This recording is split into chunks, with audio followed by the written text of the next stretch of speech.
the magnificent DJ Jazzy Jeff, and I'm your host for this evening, Swan Gams, Plug City T-Hunt. Come on, we can't let it end. Far as I remember, you've been my best friend. Forever, ever, forever, ever, and ever, ever.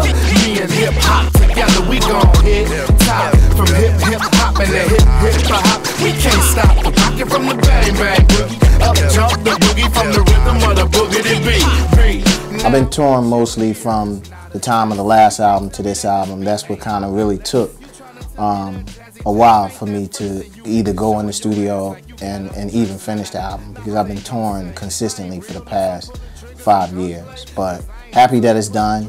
Got a lot of response from people, you know, from traveling around the world asking me, were you going to do a new album? When are you going to do a new album? And that was pretty much the reason for me going back in the studio. How y'all feel out there? Good time. What's going down? You're dealing with the sounds of my man, DJ Jazzy Jeff, the legend in the building. I go by the name of Yamin All World, holding it down mic side for DJ Jazzy Jeff, who does have an album coming out May 8th, The Return of the Magnificent. My approach for this album was very, very different, because I closed the studio down. I closed my studio down that I've had for about 12 years. I built a studio from scratch. So the funny thing with me is listening to this album isn't just a completion in music. The place where this album was recorded, I remember walking into this space and it was nothing. So I basically started this record from an empty room, pouring the concrete, you know, digging out the trough, laying the wires, positioning your equipment. I wanted to recreate my mom's basement. I wanted to recreate when there was no stress, no hassle.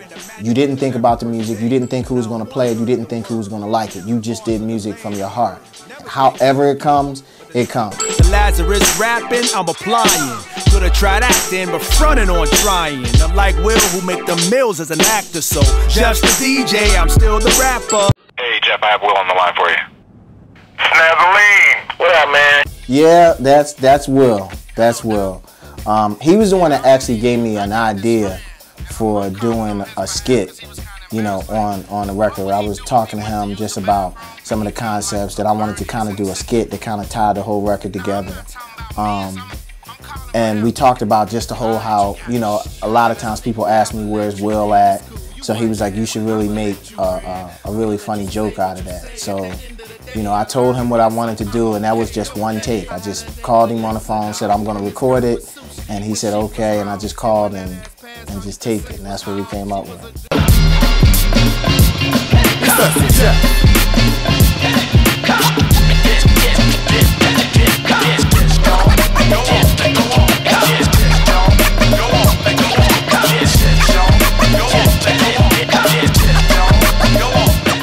I wanted to call everybody who I've ever dreamed of making a record with. Like, wow, I always wanted to make a record with CL, or it would be cool to make a record with CL. So I just picked up the phone and called, you know, because I felt the only thing that these guys could tell me was no, and no one told me no. The biggest issue for everybody in this record was scheduling, because me touring and then other guys are touring. You know, one of the first people I called was KRS-One. I really wanted to do a record with him, and for a year straight, if he was on the road, I was home, and if I was on the road, he was home. You know, so it was a scheduling thing. That was the only reason why it didn't happen. And it's like with anything, the day that the record was finished, turned in, and mastered, I got a call like, yo, I'm ready. You know, so that'll be the next one.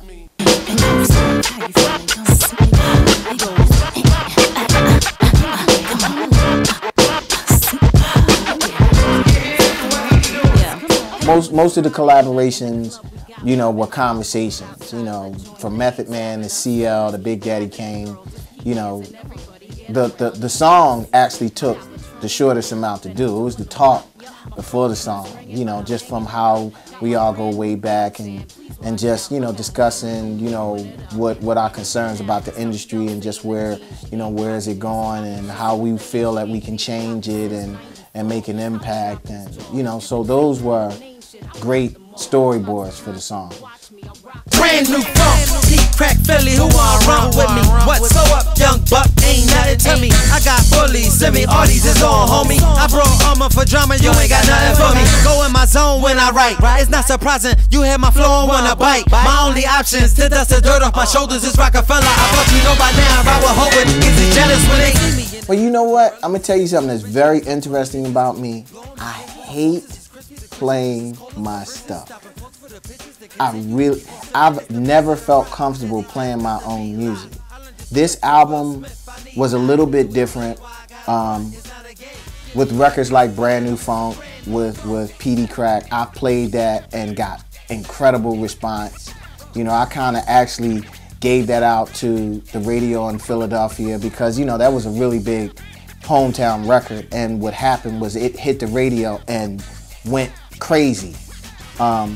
So I started, you know, this album might be the first one that I felt a little bit more comfortable. And it's not that you don't like it. It's almost, to me, it's almost a vanity thing. Like, you know, there's 80 million records that I can play. Let someone else play my records. You know, let me play everybody else's.